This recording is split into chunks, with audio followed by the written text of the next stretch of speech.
એક વખત સદગુરુ વિધાતરાનંદ સ્વામી પોતાના મંડળ સાથે ગામડા ફરીને પરત ગઢપુર આવ્યા. દરબારગઢમાં કોઈએ સમાચાર દીધા એટલે શ્રીહરિ તો તુરત જ ઉઠ્યા અને ઉતાવળે સામા ચાલ્યા.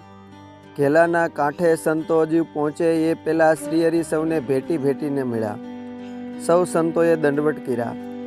આ સમયે વિધાતરાનંદ સ્વામીની 4 આંખો ભેગી થતાં જ જેમના એક એક રોમને વિશે અનંત કોટી બ્રહ્માંડો ઉડતા ફરે છે એવા શ્રીહરિ પોતાના અક્ષરધામમાં રત્ન જડિત સુવર્ણ સિંહાસન ઉપર વિરાજ્યા હોય ને કોટી કોટી મુક્તો અને સર્વે અવતારો, અનાદિ મુક્તો, ભવ બ્રહ્માદિક દેવતાઓ, ગાંધર્વો વગેરે સૌ હાથ જોડીને સ્તુતિ કરતા હોય એમ દર્શન થયા. શ્રીહરિએ સંતોને પોતાના થાળની પ્રસાદી આપીને ખૂબ જમાડ્યા.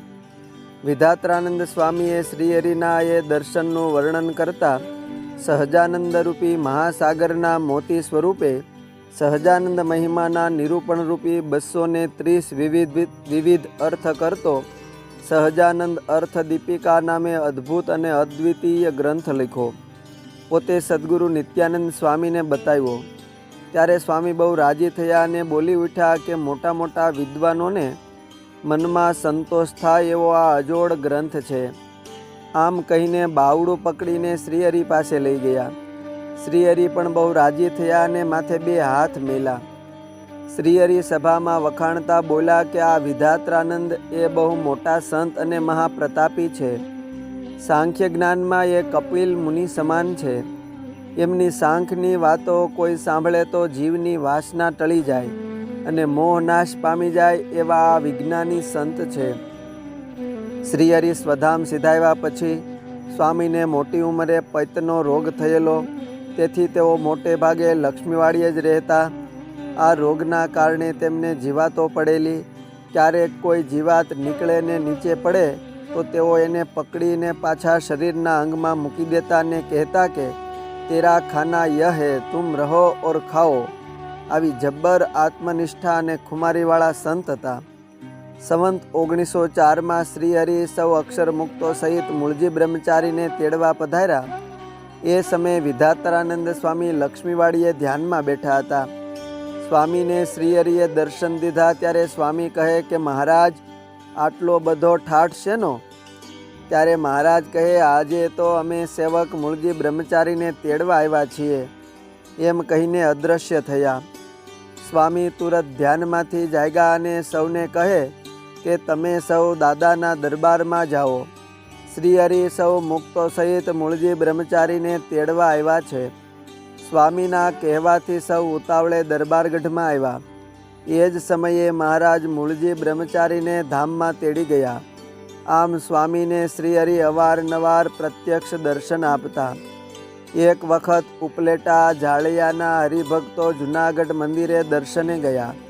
દેવના દર્શન કરીને ગુણાતીતાનંદ સ્વામીના દર્શન કરીને ગઢપુર જવા રજા લીધી.